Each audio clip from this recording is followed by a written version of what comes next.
Hello friends, Radhe Radhe, Hare Krishna. Welcome back to my channel. आज हम सुनेंगे श्रावण मास की कथा अध्याय 2 के बारे में। सबसे पहले आप सभी को श्रावण मास शुरुआत हो गई है, इसलिए आपको हार्दिक हार्दिक शुभकामनाएं। यदि आप चैनल पर नए आए हैं तो प्लीज़ चैनल को सब्सक्राइब करके हमारे साथ हर एक दिन की श्रावण मास की कथाओं से जुड़े रहिएगा। अब शुरू करते हैं श्रावण मास का अध्याय 2।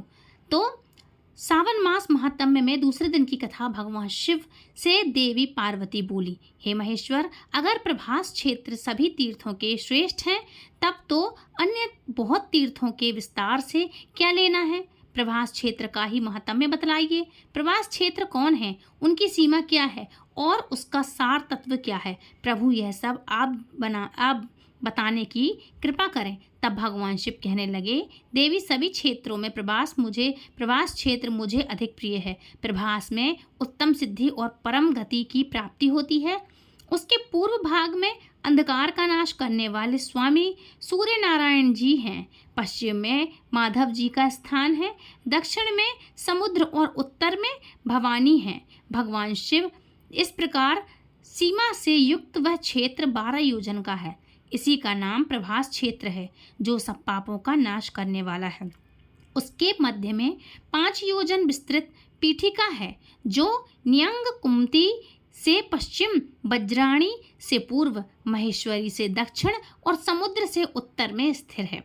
उसकी लंबाई और चौड़ाई मिलाकर 5 योजन का विस्तार करती है। यह पीठ कहा गया है। अब इसके गर्भगृह का भी वर्णन सुनो। दक्षिण दिशा से उत्तर की ओर वह समुद्र से कोवरेश्वरी देवी तक फैला हुआ है और पूर्व पश्चिम में गोमुख से अश्वमेधिक तीर्थ तक उसका विस्तार है। यह गर्भगृह मुझे कैलाश से भी अधिक प्रिय है। इस गर्भगृह की सीमा में पृथ्वी पर जितने भी तीर्थ, बावलियां, कूप, तड़ाक, देव मंदिर, सरोवर, सरिताएं, गड्ढे और कुंड हैं, वे सभी परम पवित्र और सब पापों का नाश करने वाले हैं। इसमें जहाँ कहीं भी स्नान करके मनुष्य स्वर्गलोक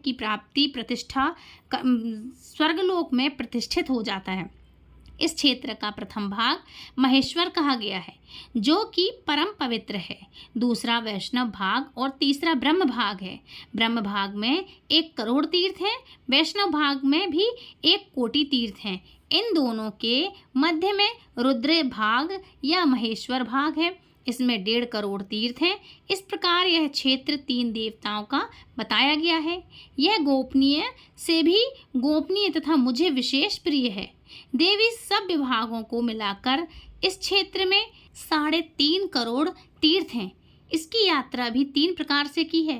पहली रौद्र यात्रा, दूसरी वैष्णवी यात्रा और तीसरी ब्रह्मी यात्रा कही गई है, जो सब पापों का नाश करने वाली है। ब्रह्म विभाग में इच्छा शक्ति कही गई, वैष्णव भाग में क्रिया शक्ति और तीसरे रुद्र भाग में ज्ञान शक्ति बताई गई है। पापी शठ अथवा दूसरों को हानि पहुंचाने वाला मनुष्य ही क्यों ना हो, अगर वह प्रभास क्षेत्र के मध्य भाग में निवास करता है तो सब पापों से मुक्त हो जाता है।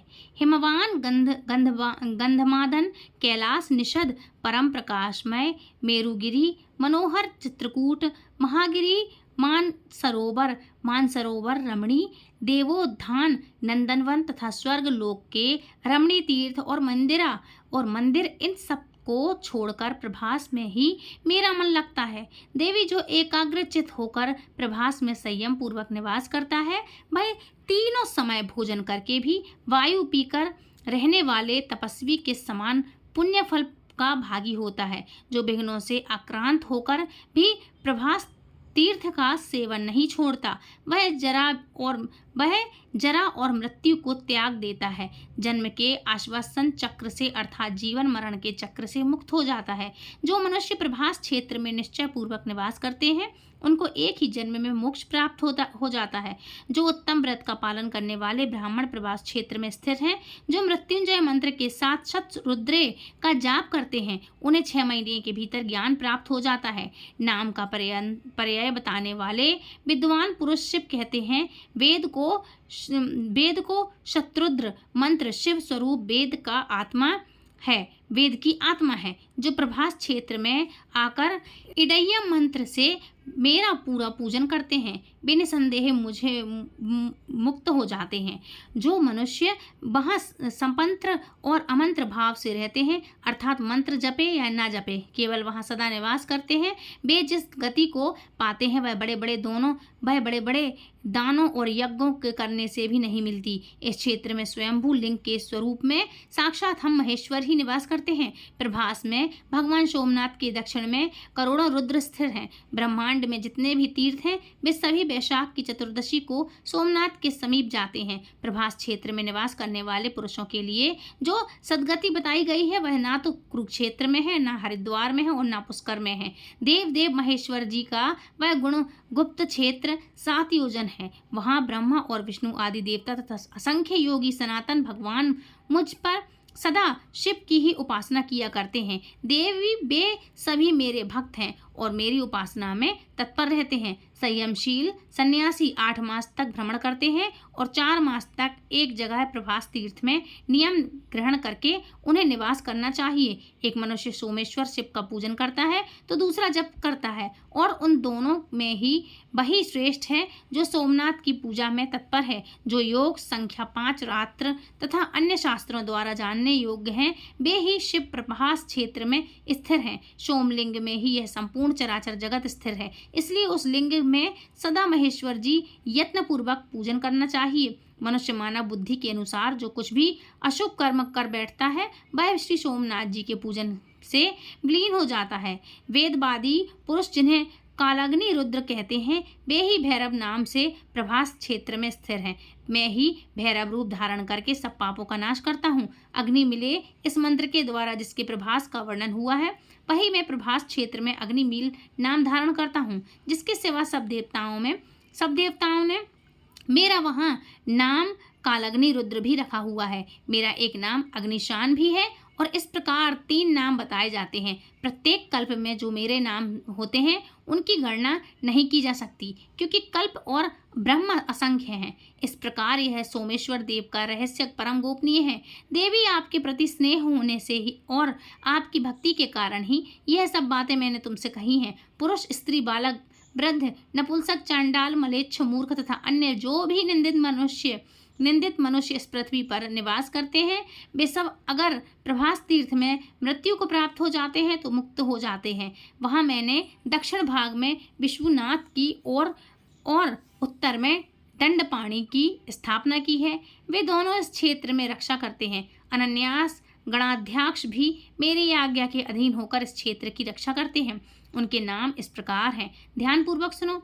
महारुद्र, चंडीश, घंटाकर्ण, गोमुख, विनायक, महानाद, काक, वक्र, शुभेक्षण, एकाक्षु, दुदुभि, चंड, तालजंग, भूमिदंड, दंड, कुकर्ण, वैधति, तालदंड, महातेजा और चिपिटाक्ष, हयान, हस्ती, वक्र, शब्र, बिंडाल, बदन, सिंह, मुख, व्याघ्र मुख तथा वीरभद्र। यह सब श्री गणेश जी को आगे रखकर देव शिव तथा इस क्षेत्र की रक्षा किया करते हैं। प्रभास क्षेत्र में कुल 1 अरब 11 करोड़ 13 लाख गण निवास करते हैं। वे सभी प्रभास क्षेत्र की रक्षा में तत्पर रहते हैं। 28 नामक गणाध्यक्ष जो 100 करोड़ गणों के साथ पूर्व द्वार में रहकर इस क्षेत्र की रक्षा करते हैं। घंटाकर्ण नामक गण अन्य 18 करोड़ गणों के साथ दक्षिण द्वार पर रहते हैं। विवेश्वर नामक गण पश्चिम द्वार में रक्षक हैं तथा दंडपाणी देव सोमेश्वर के उत्तर द्वार पर रहा करते हैं। ईशान कोण में भीषणस्य, अग्नि कोण में छायागण, अग्नि कोण में छायावत्र, नैऋत्य कोण में चंड तथा वायव्य कोण में भैरवानंद रक्षा करते हैं। नंदी, महाकाल, दंडपाणी और विनायक यह मध्य भाग में 100 कोटि गणों के साथ सोमनाथ के अंगरक्षक हैं। इस प्रकार असंख्य गणाध्यक्ष उस क्षेत्र की रक्षा में तत्पर रहा करते हैं। देवी कलयुग के पालकों में से जिसका मन दूषित है उसके लिए मेरा वह स्थान अगम्य है। मेरे लोक में जो पातालवासी सिद्ध हैं वे काल भैरव सोमनाथ की परिक्रमा किया करते हैं। पृथ्वी में जो पुण्य तीर्थ मंदिर और देवता हैं वे सभी सोमेश्वर देव की परिक्रमा करते हैं। शाकुनी, भारभूति, आषाढ़ी, दंड पुष्कर, नैमिषारण्य, अमरेश्वर, भैरव, मध्यकाल, केदारनाथ, कर्णवीरक, अट्ठाहस, महेंद्र, श्रीशैल तथाया आदि सभी तीर्थ भगवान सोमनाथ की प्रदक्षिणा तथा उनके लिंग की स्तुति करते हैं।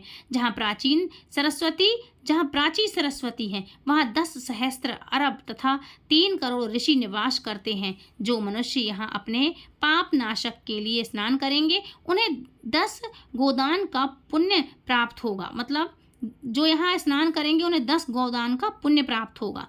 वहाँ पर शूल, वेद आदि लिंग पूजन करने योग्य है और महापापाचारी मनुष्य भी प्राची सरस्वती में प्राण त्याग करके साक्षात शिव को प्राप्त होता है। हे ब्राह्मणों, वहाँ दही और कंबल दान करने चाहिए। यह दान करने से सभी पापों का नाश करने वाला तथा सार से भी सारे पुण्य है। ब्रह्मा स्थान में एक ब्राह्मण को भोजन कराने से कोटि गुना फल मिलता है। यह जानकर मैं वहाँ प्रसन्नता पूर्वक स्थिर रहता हूँ।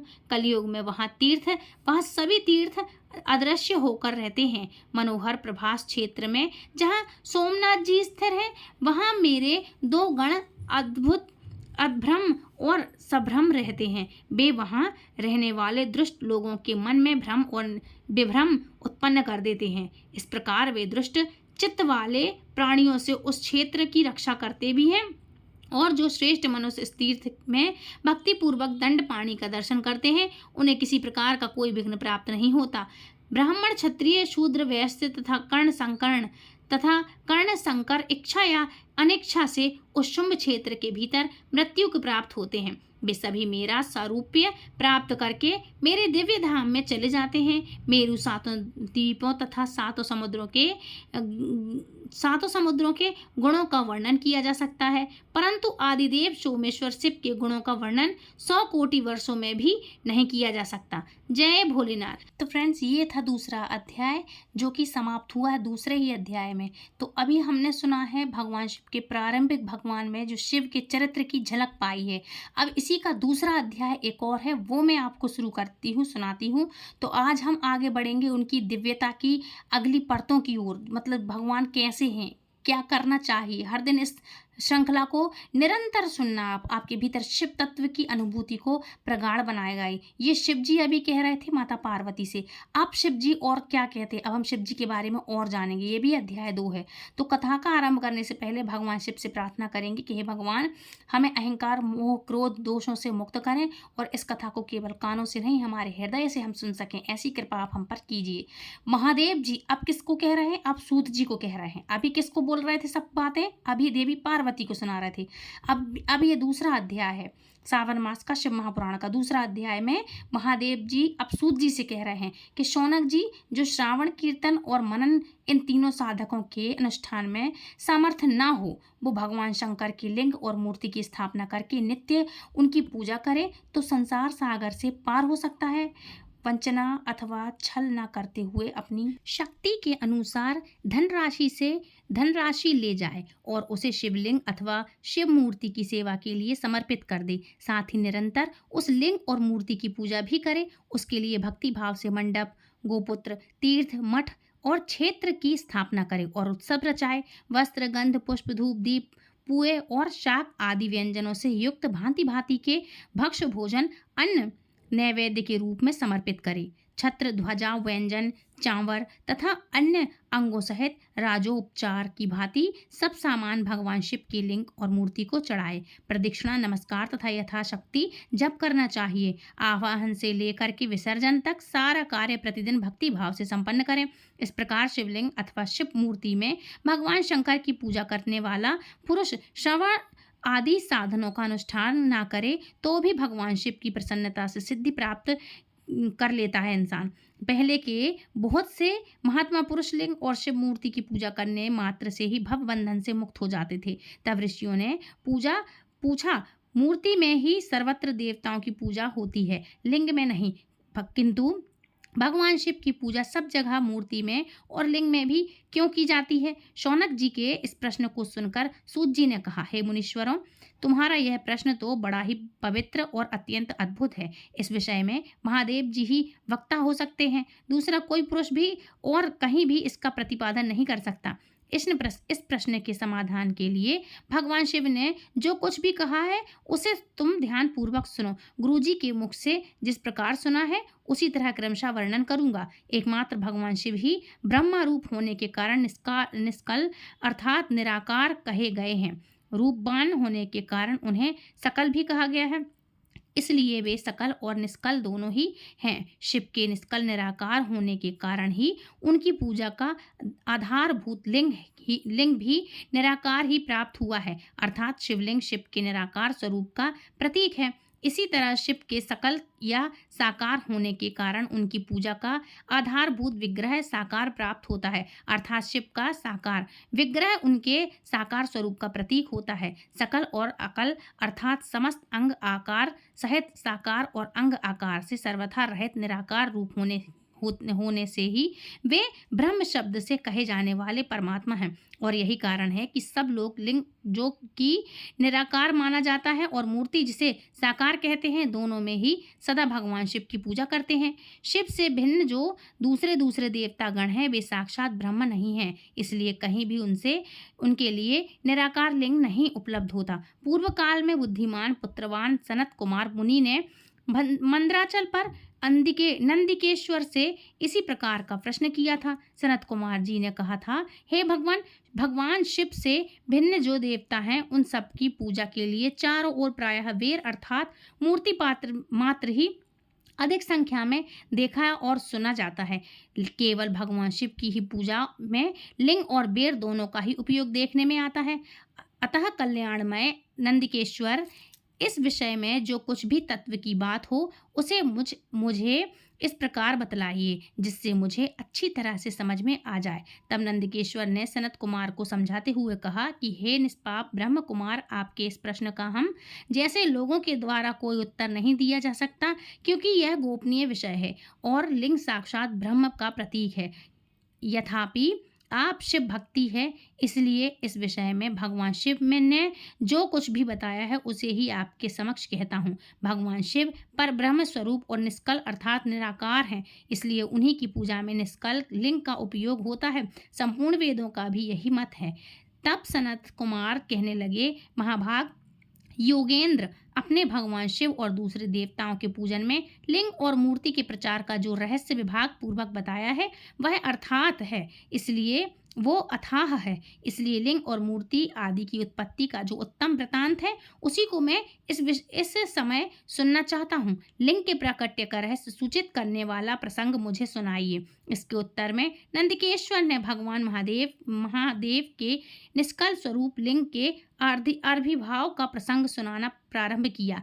उन्होंने ब्रह्मा तथा विष्णु के विवाद, देवताओं की व्याकुलता और चिंता, देवताओं का दिव्य कैलाश शिखर पर गमन, उनके द्वारा चंद्रशेखर महादेव का स्तवन, देवताओं से प्रेरित हुए महादेव जी का ब्रह्म और विष्णु के विवाद स्थल में आगमन और दोनों के बीच में निष्कल आदि अंत रहित भीषण अग्नि स्तंभ के रूप में उनका आविर्भाव आदि प्रसंगों की कथा कही। इसके पश्चात भी ब्रह्मा और विष्णु दोनों के द्वारा उस ज्योतिर्मय स्तंभ की ऊंचाई और गहराई का थाह लेने का प्रयास और केतकी पुष्प के श्राप वरदान आदि के प्रसंग भी सुनाए। नंदिकेश्वर कहने लगे, तदंतर वे दोनों ब्रह्मा और विष्णु भगवान शंकर को प्रणाम करके दोनों हाथ जोड़ करके उनके दाएं भाग में चुपचाप खड़े हो गए। फिर उन्होंने वहां साक्षात प्रकट पूजनीय महादेव जी को श्रेष्ठ आसन पर स्थापित करके पवित्र पुरुष वस्तुओं द्वारा उनका पूजन किया। दीर्घकाल तथा अविकृत भाव से सुस्थित रहने वाली वस्तुओं को पुरुष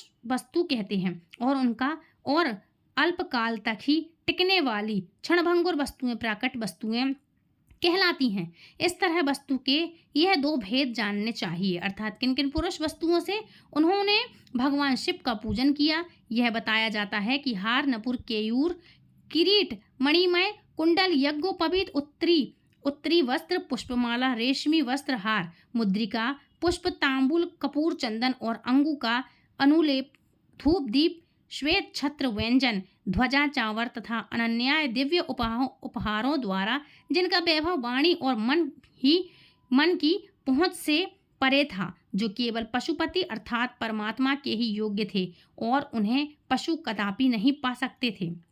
उन दोनों ने अपने स्वामी महेश्वर का पूजन किया। सबसे पहले वहां ब्रह्मा जी और विष्णु जी ने भगवान शंकर जी की पूजा की। इससे प्रसन्न होकर भक्तिपूर्वक भगवान शिव ने वहां नम्र भाव से खड़े हुए उन दोनों देवताओं से मुस्कुराकर कहा। महेश्वर कहने लगे कि हे पुत्रों, आज का दिन एक महान दिन है। इसमें तुम्हारे द्वारा जो आज मेरी पूजा हुई है, इससे मैं तुम लोगों पर बहुत प्रसन्न हूँ। इस कारण यह दिन परम पवित्र और महान होगा। आज की यह तिथि शिवरात्रि के नाम से विख्यात होकर मेरे लिए परम प्रिय होगी। इस समय में जो मेरे लिंग अर्थात निष्कल अंग, प्राकृतिक से रहित निराकार स्वरूप के प्रतीक वेर अर्थात सकल साकार रूप के प्रतीक विग्रह मूर्ति की पूजा करेगा, वह पुरुष जगत की सृष्टि और पालन आदि कार्य भी कर सकता है। जो शिवरात्रि को दिन रात निराहार और जितेंद्र रहकर अपनी शक्ति के अनुसार निष्कल भाव से मेरी यशोचित पूजा करेगा, उसको मिलने वाले फल का वर्णन भी सुनो। 1 वर्ष तक निरंतर मेरी पूजा करने पर जो फल मिलता है, वह सारा फल केवल शिवरात्रि को ही मेरा पूजन करने से मनुष्य तत्काल प्राप्त कर लेता है। जैसे पूर्ण चंद्रमा का उदय समुद्र की वृद्धि का अवसर है, ठीक उसी प्रकार यह शिवरात्रि तिथि मेरे धर्म की वृद्धि का समय है। इस स्थिति में मेरी स्थापना आदि का मंगलमय उत्सव होना चाहिए। पहले जब मैं ज्योतिर्मय स्तंभ रूप में प्रकट हुआ था, वह समय मार्गशीर्ष मास में आंध्र नक्षत्र से युक्त पूर्णमासी या प्रतिपदा है। जो पुरुष मार्गशीर्ष मास में आंध्र नक्षत्र होने पर पार्वती सहित मेरा दर्शन करता है अथवा मेरी मूर्ति या लिंग की झांकी करता है, वह मेरे लिए कार्तिकेय से भी अधिक प्रिय है। उस शुभ दिन का मेरे दर्शन मात्र से पूरा फल प्राप्त होता है। यदि दर्शन के साथ साथ मेरा पूजन भी किया जाए तो इतना अधिक फल प्राप्त होता है कि उसका वर्णन वाणी के द्वारा नहीं किया जा सकता। वहाँ पर लिंग रूप में प्रकट होकर मैं बहुत बड़ा हो गया था, अतः उस लिंग के कारण ही यह भूतल लिंग स्थान के नाम से प्रसिद्ध हुआ। संसार के लोग इसका दर्शन और पूजन कर सकेंगे। इसके लिए यह अनादि और अनंत ज्योति स्तंभ अथवा ज्योतिर्मय लिंग अत्यंत छोटा हो जाएगा। यह लिंग सभी प्रकार के भोग सुलभ कराने वाला और भोग मोक्ष को एकमात्र साधन है। इसका दर्शन, स्पर्श, ध्यान आदि किया जाए तो यह प्राणियों को जन्म और मृत्यु के कष्ट से मुक्ति दिलाने वाला है। अग्नि में पहाड़ जैसा जो यह शिवलिंग यहाँ प्रकट हुआ है, इसके कारण यह स्थान अरुणाचल नाम से प्रसिद्ध होगा। यहाँ अनेक प्रकार के बड़े बड़े तीर्थ प्रकट होंगे। इस स्थान में निवास करने या मरने से जीवों को मोक्ष मिल जाएगा। मेरे 2 रूप हैं, सकल और निष्कल। दोनों किसी के ऐसे रूप नहीं हैं। पहले मैं स्तंभ रूप में प्रकट हुआ था, फिर अपने साक्षात रूप में ब्रह्म भाव मेरा निष्काल रूप है और महेश्वर भाव सकल रूप है। ये दोनों ही मेरे सिद्ध रूप हैं। मैं ही परब्रह्म परमात्मा हूँ। कलायुक्त और अकल मेरे ही स्वरूप हैं। ब्रह्म रूप होने के कारण मैं ईश्वर भी हूँ। जीवों पर अनुग्रह करना आदि मेरे कार्य हैं। यह ब्रह्मा और केशव, मैं सबसे बृहद और जगत की वृद्धि करने वाला होने के कारण ब्रह्म कहलाता हूँ। सर्वत्र स्वरूप में स्थित और व्यापक होने से मैं ही सबका आत्मा हूँ। मैं ही सबकी आत्मा हूँ। स्वर्ग से लेकर अनुग्रह तक अर्थात आत्मा या ईश्वर से विभिन्न जो जगत संबंधी 5 कर्म हैं, वे सदा मेरे ही अतिरिक्त दूसरे किसी के नहीं हैं, क्योंकि मैं ही सकल ईश्वर हूँ। पहले मेरी ब्रह्म रूपता का बोध कराने के लिए निष्कल लिंग प्रकट हुआ था। फिर अज्ञात ईश्वरत्व का साक्षात्कार कराने के लिए निमित्त मैं साक्षात जगदीश्वर ही सकल रूप में तत्काल प्रकट हो गया। अतः मुझ में जो ईश्वर तत्व है उसे ही मेरा सकल रूप जानना चाहिए, और जो यह मेरा निष्कल स्तंभ है वह मेरे ब्रह्म स्वरूप का बोध कराने वाला है। यह मेरे ही लिंग है। तुम प्रतिदिन यहाँ आकर इसका पूजन करो। यह मेरा ही स्वरूप है और मेरे सौम्य की प्राप्ति कराने वाला लिंग और लिंगी है। लिंगी में नित्य अभेद होने के कारण इस लिंग का महान पुरुषों को भी पूजन करना चाहिए। मेरे एक लिंग की स्थापना करने का फल बतलाया गया है कि उपासक को मेरी समानता की प्राप्ति हो जाती है। तो फ्रेंड्स, ये भगवान शिव बता रहे हैं कि जिसने मेरा यहाँ पर आधिपत्य मतलब जिसने मेरी स्थापना की, उसको इतनी सारी प्राप्ति होती है और मेरा आशीर्वाद प्राप्त होता है। तो फ्रेंड्स, ये था अध्याय 2। अध्याय 2 अभी संपूर्ण नहीं हुआ, अभी शेष है। अगली कथा में अध्याय 2 और सुनाऊँगी। तो फ्रेंड्स, मिलती हूँ नेक्स्ट वीडियो में। तब तक के लिए राधे राधे, हरे कृष्णा, बम बम भोलेनाथ की, हरि हर, हर हर शंभू।